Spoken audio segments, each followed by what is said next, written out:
Presiden Prabowo Subianto pimpin panen raya di Karawang, Jawa Barat. Presiden tegaskan Indonesia swasembada beras sejak 2025.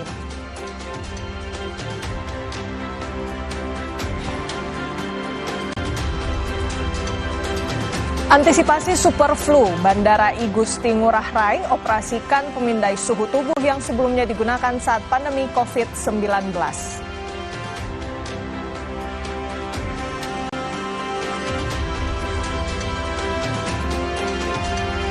Stasiun Jatake akan segera beroperasi bagi penumpang KRL rute Tanah Abang Rangkas Bitung.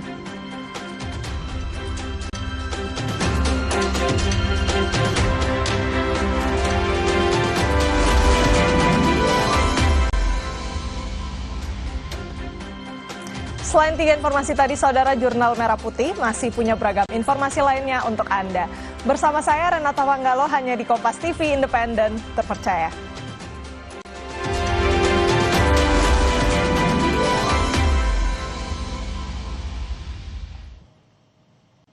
Presiden Prabowo Subianto melakukan panen raya di Karawang Rabu pagi. Dalam kesempatan ini, Presiden Prabowo mengumumkan keberhasilan Indonesia mencapai swasembada pangan khususnya beras.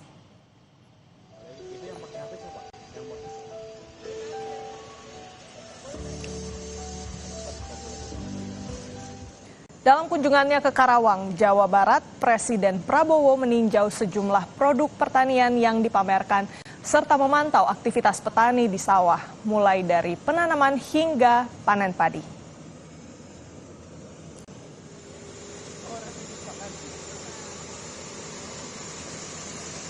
Presiden juga bakal menyaksikan demonstrasi teknologi pertanian, baik drone hingga teknologi modern lain yang dirasa mampu memudahkan cara kerja petani demi produktivitas.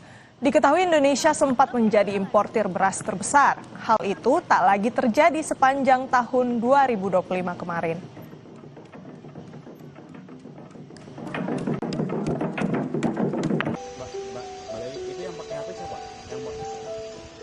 Dengan mengucap Bismillahirrahmanirrahim, pada pagi hari ini, hari Rabu 7 Januari tahun 2026, saya Prabowo Subianto, Presiden Republik Indonesia, dengan ini mengumumkan telah tercapainya swasembada pangan tahun 2025 bagi seluruh bangsa Indonesia.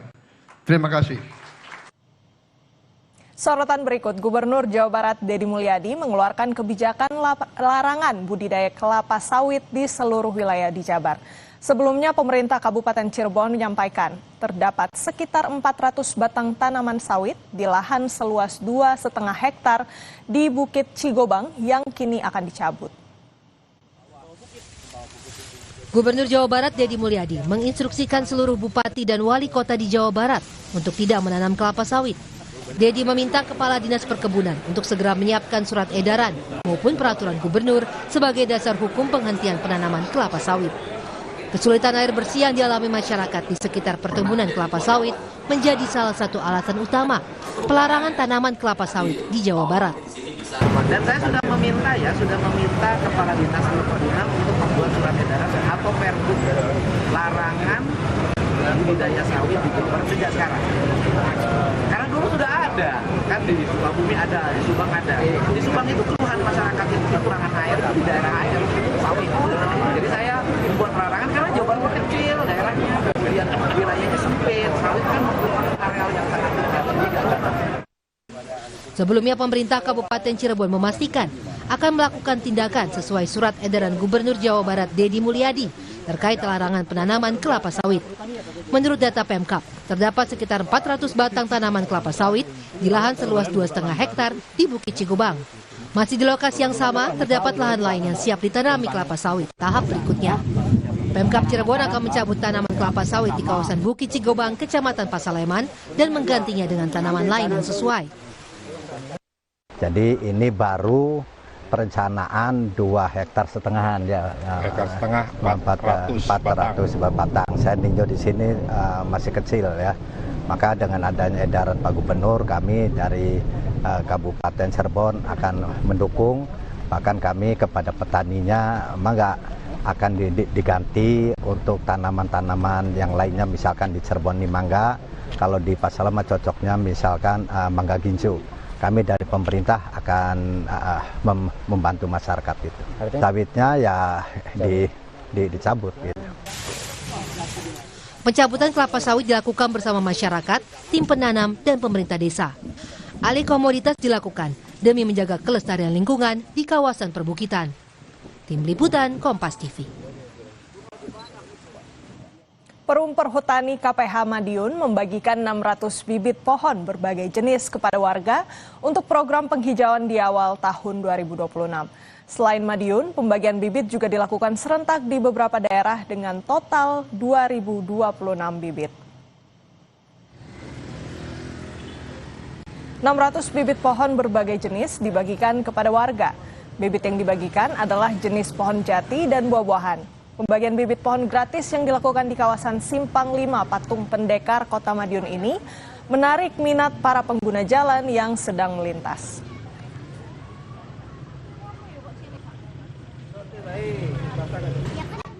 Ini pete sama jabu mente yang banyak pete Pak. Nanti langsung ditanam atau gimana? Langsung ditanam di kare Pak nanti. Oh, iya. Ini dapat gratis Pak ya? Gratis. Gimana ya. Pendapatnya gimana Pak seperti ini? Sangat baik sekali Pak untuk penghijauan lingkungan Pak. Untuk mencegah erosi banjir. Bagian bibit sejumlah 2.026 plences. Ini adalah instruksi dari Pak Kadifre Jawa Timur. Dilaksanakan di beberapa kota, salah satunya di Kota Madiun, Bojonegoro, Surabaya, Malang, Jember, dan Banyuwangi. Jadi kegiatannya serentak di beberapa titik. Kita beralih ke informasi lain. Pemerintah Provinsi Jawa Tengah menargetkan pembangunan 1.000 desa wisata. Saat ini ada sebanyak 886 desa wisata yang sudah dibangun. Upaya pembangunan desa wisata dibantu dengan pendampingan Dinas Kepemudaan Olahraga dan Pariwisata Provinsi Jawa Tengah.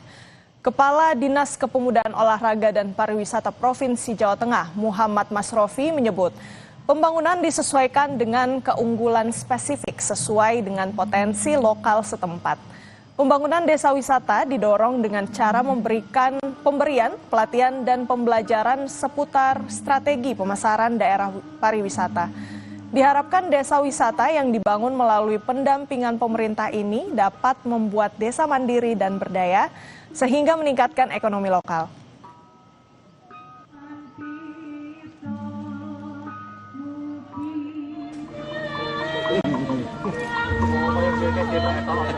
Bapak Gubernur itu menargetkan bahwa menargetkan pembentukan desa wisata. Maka targetnya Bapak Gubernur itu 1.000 desa wisata yang ada di Jawa Tengah itu. Dan nanti pencanangannya tahun 2027 merupakan tahun pariwisata. Tentu saja ini harus terus dibenahi untuk destinasi pariwisata yang ada di Jawa Tengah dengan cara apa? Memperbanyak destinasi wisata dengan melibatkan desa-desa agar membentuk desa pariwisata.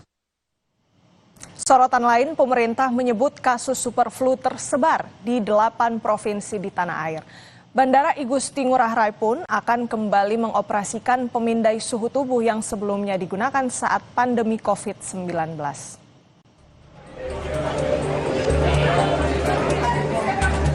Kasus influenza A H3N2 subclade K yang kini kerap disebut superflu menuai kekhawatiran masyarakat. Dinas Kesehatan Kabupaten Madiun, Jawa Timur menyebut belum ada temuan suspek ataupun konfirmasi superflu di wilayahnya, meski di area Jawa Timur sudah ada temuan kasus. Sebagai langkah kewaspadaan, Dinkes Madiun terus melakukan pemantauan. Gejala dan penanganan superflu kurang lebih sama dengan flu pada umumnya, dengan proses penyembuhan antara 7 sampai dengan 10 hari tergantung sistem imun masing-masing. Terkait superflu memang sekarang sudah berubah, tetapi masih dalam batas terkendali. Jawa Timur ada ada 18 temuan kasus, tetapi di Kabupaten Madiun belum ada. Nah, usaha yang sudah kita lakukan adalah memantau perkembangan kasus influenza, karena ini masuk kasus influenza ya.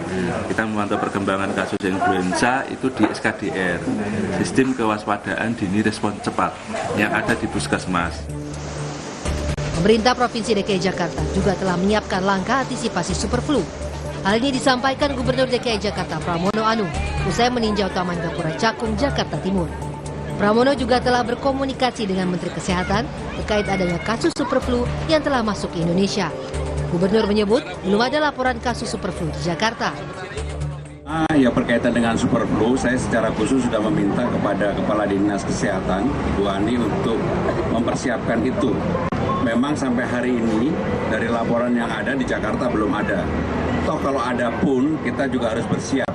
Kemarin saya juga sudah berkomunikasi dengan Bapak Menteri Kesehatan, sehingga dengan demikian Jakarta untuk mengantisipasi itu sudah kami lakukan. Bandara Igusti Ngurah Rai akan kembali mengoperasikan pemindai suhu tubuh yang sebelumnya digunakan saat pandemi COVID-19. Hal ini dilakukan untuk mengantisipasi penularan dan penyebaran superflu. Alat ini digunakan kembali karena menilai gejala superflu ini sama dengan gejala COVID-19. Dengan demikian, ketika ada pengguna bandara yang mengalami demam, bisa segera dipisahkan untuk ditangani.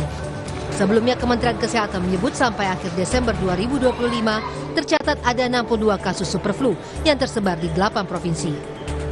Penularan superflu dinilai lebih cepat daripada flu biasa, namun masyarakat diminta tidak panik dan tetap menjaga kesehatan, karena penyakit tersebut saat ini masih dapat dikendalikan. Tim Liputan, Kompas TV.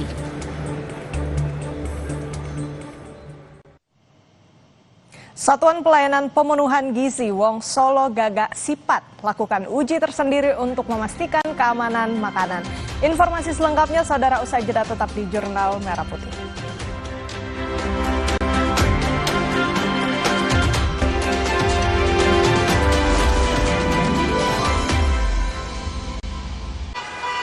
Baru setengah jalan, batuk pilek membandel jadi halangan. Activate, cepat redakan batuk membandel dan gejala pilek dengan Activate Plus Expectorant. Kemasan baru, kini terjangkau. Banyak yang sudah membuktikan, Aqua terasa sejuk meski tanpa didinginkan. Diproses dari air pegunungan dalam aquifer yang terlindungi, kaya akan mineral alami. Aqua, hadirkan kesejukan badan dan pikiran. Gurihnya creamy latte, kalau belum coba, pasti nggak nyangka. Yang belum coba, pasti nggak nyangka. Creamy latte dari kopi grade Brazil dan susu New Zealand bikin kopinya gurih, manisnya atur sendiri. Cobain deh. Iya, gurih. Penasaran kan? Coba deh, pasti nggak nyangka. Creamy latte, kopi latte, gurih. Di balik setiap kejadian, selalu ada fakta penting yang seringkali luput dari perhatian. Beras ini mengandung jamur dan bakteri. Sama dia digiling lagi, dikasih semudi. Lucuti peristiwa lebih terperinci untuk mengungkap kebenaran yang tersembunyi. Penculikan kan suasana agak sepi ya. Apa emang nggak kelihatan Pak waktu pas lagi ada rame-rame? Sasaran, setiap Rabu pukul 10:30 malam di Kompas TV. Gurihnya creamy latte, kalau belum coba, pasti nggak nyangka. Yang belum coba, pasti nggak nyangka. Creamy latte dari kopi grade Brazil dan susu New Zealand bikin kopinya gurih, manisnya atur sendiri. Cobain deh. Iya, gurih. Penasaran kan? Coba deh, pasti nggak nyangka. Creamy latte, kopi latte, gurih. Kekhawatiran saya itu ada banyak, yang kayak mafia bola. Peristiwa yang paling menjadi perhatian publik, layak dibahas dalam durasi waktu istimewa. Fakta demi fakta yang mengiringi berita terkini harus dipaparkan detail dan komprehensif. Nih penambang ilegal, lihat di desa saya, hancur bakau saya. Reportase lebih lengkap dan tajam hanya bisa Anda dapatkan di sini. Simak penelusuran jurnalis Kompas TV. 60 menit special report. Setiap minggu, pukul 6 petang di Kompas TV. Gurihnya creamy latte, kalau belum coba, pasti nggak nyangka. Yang belum coba Pasti nggak nyangka. Creamy latte dari kopi grade Brazil dan susu New Zealand bikin kopinya gurih, manisnya atur sendiri. Cobain deh. Iya, gurih. Penasaran kan? Coba deh, pasti nggak nyangka. Creamy latte, kopi latte, gurih. Upaya mencari solusi dari banyak sisi memerlukan pemikiran, kematangan, dan kebaruan. Dengan kesadaran guna menciptakan perubahan. Bersama saya, Yogi Nugraha, dalam Satu Meja The Forum.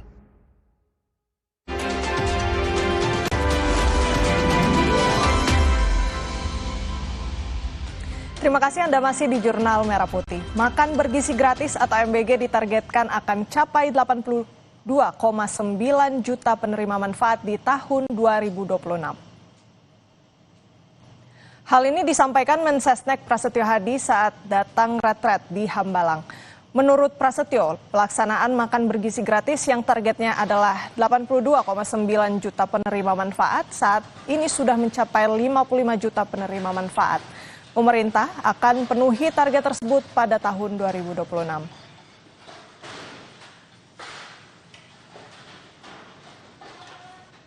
Yang hari ini sudah mencapai 55 juta penerima manfaat dari target 82 juta 9 penerima manfaat yang kita berharap di tahun 2026 target itu dapat terpenuhi.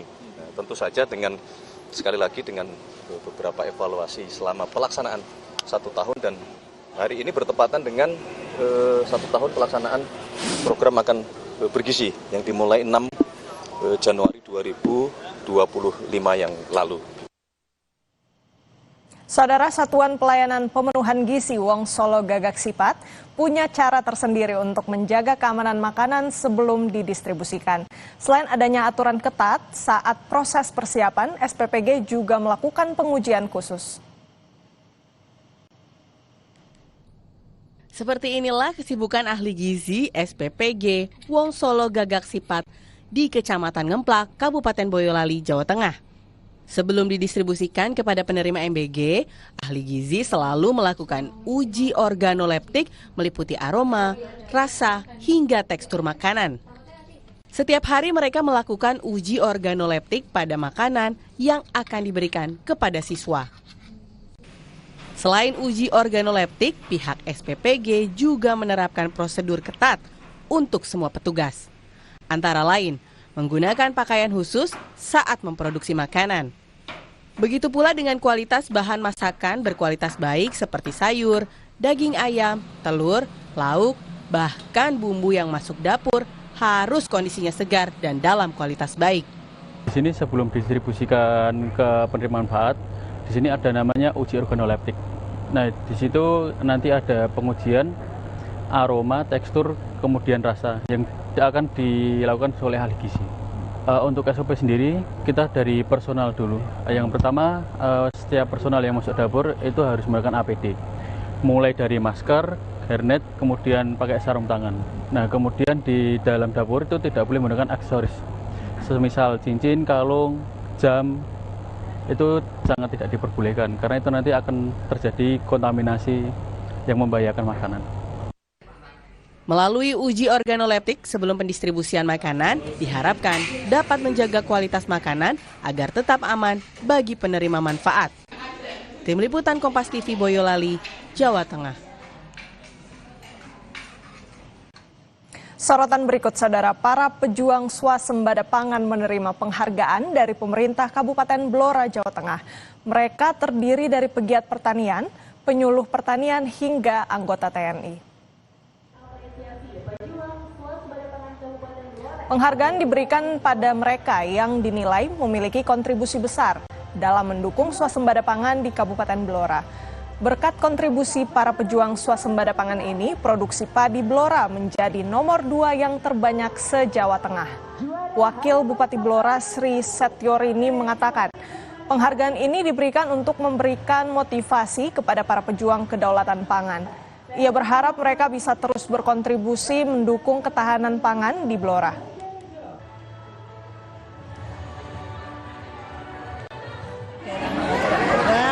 Memberikan apresiasi kepada berbagai elemen, ada TNI, ada dari DP4, berbagai unsur tadi ya, yang tujuannya adalah memberikan motivasi agar swasembada pangan di Kabupaten Blora ini tetap terjaga dan semakin tahun semakin meningkat. Swasembada pangan untuk padi jelas nomor 2 di Jawa Tengah, untuk jagung tidak diragukan lagi, juga dapat 5 besar di Jawa Tengah. Presiden Prabowo Subianto membentuk Satgas Percepatan Rehabilitasi dan Rekonstruksi Pasca Bencana untuk wilayah Aceh, Sumatera Utara, dan Sumatera Barat yang dipimpin Mendagri Tito Karnavian. Pembentukan Satgas ini diambil mengingat luasnya wilayah terdampak bencana di 3 provinsi. Mendagri Tito Karnavian dipercaya menjadi ketua karena dinilai memiliki kapasitas untuk mengkoordinasikan pemerintah daerah. Targetnya adalah percepatan pembangunan hunian bagi pengungsi dan penyaluran kompensasi kerusakan rumah warga. Bapak Presiden telah memutuskan untuk membentuk satuan tugas percepatan rehabilitasi dan rekonstruksi pasca bencana di 3 provinsi, Aceh, kemudian Provinsi Sumatera Utara dan Provinsi Sumatera Barat, dan beliau menunjuk Bapak Jenderal Tito Karnavian, Mendagri, sebagai Ketua Satgas yang didampingi oleh Wakil Ketua Satgas Bapak Richard Tampu Bolon, kemudian juga dibantu ada Dewan Pengarah yang akan diketuai oleh Menteri Koordinator Bidang PMK. Saudara, PT Kereta Api Indonesia mempersiapkan stasiun Jatake untuk melayani penumpang kereta dengan rute Tanah Abang Rangkas Bitung. Informasi selengkapnya saudara usai jeda.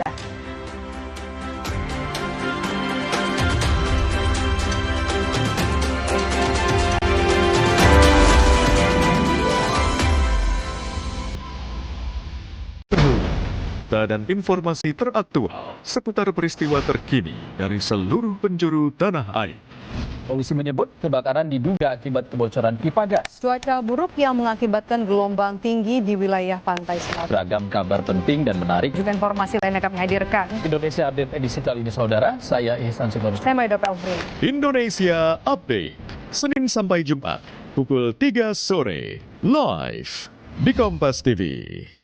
Banyak yang sudah membuktikan Aqua terasa sejuk meski tanpa didinginkan. Diproses dari air pegunungan dalam aquifer yang terlindungi, kaya akan mineral alami. Aqua, hadirkan kesejukan badan dan pikiran. Kopi hits nomor 1, ya Top Coffee Gula Aren. Gak cuma pomo-pomoan. Kopi, susu, gula aren, ngeblend. Make it so legit. Aromanya aja nikmat, kopinya dendang. Gula arennya legit, perfectly blended. Ini Top Coffee Gula Aren. Legitnya gokil. Bikin kreasi kopi lo never fail. I told you so. Top Coffee Gula Aren. Kopi hits nomor 1, favorit semua dari Wingsul. Di balik setiap kejadian, selalu ada fakta penting yang seringkali luput dari perhatian.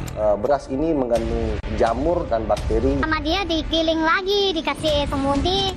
Lucuti peristiwa lebih terperinci untuk mengungkap kebenaran yang tersembunyi. Penculikan kan suasana agak sepi ya. Apa emang nggak kelihatan Pak waktu pas lagi ada rame-rame?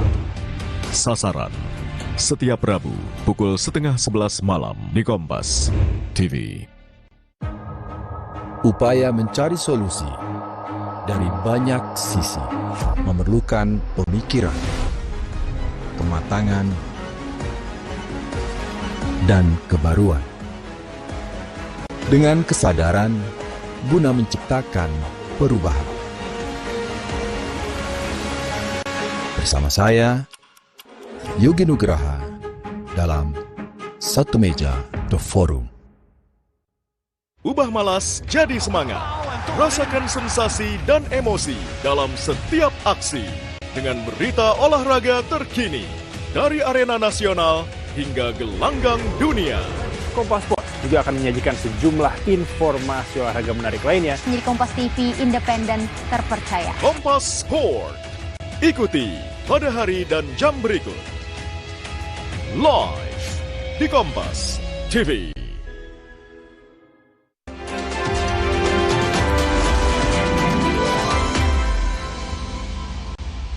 Anda masih di Jurnal Merah Putih bersama saya Renata Panggalo. PT Kereta Api Indonesia tengah mempersiapkan stasiun Jatake yang berlokasi di Kelurahan Kadusirung, Kabupaten Tangerang, Banten. Nantinya stasiun Jatake ini akan melayani rute Tanah Abang Rangkas Bitung. Menyambut tahun 2026, stasiun baru ini terus dipersiapkan melalui tahapan finalisasi sebelum mulai melayani masyarakat. Pengembangan stasiun Jatake merupakan bagian dari strategi peningkatan kapasitas dan kualitas layanan transportasi publik di kawasan penyangga Jakarta.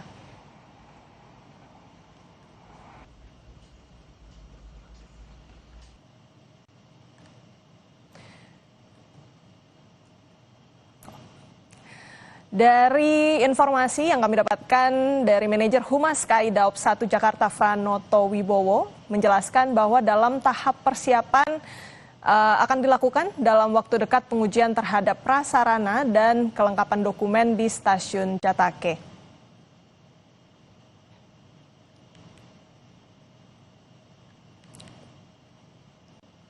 Pemerintah Kota Palembang akan menambah 2 koridor lagi untuk feeder LRT Palembang pada tahun 2026.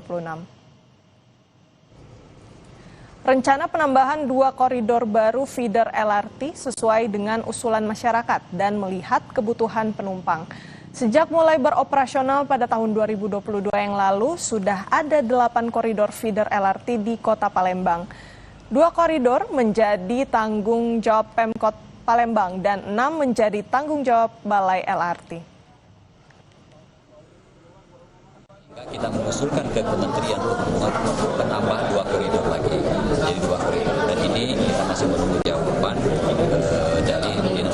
dari Kementerian Perhubungan penambahan feeder 2 koridor lagi. Dan beberapa titik ya, contohnya di daerah Demang itu belum tersentuh, di daerah Alaran Lebar juga. Di sana juga sangat membutuhkan feeder. Informasi lain, Saudara Gubernur DKI Jakarta Pramono Anung meminta Bank Jakarta agar dapat melantai di bursa melalui penawaran umum perdana atau Initial Public Offering atau IPO.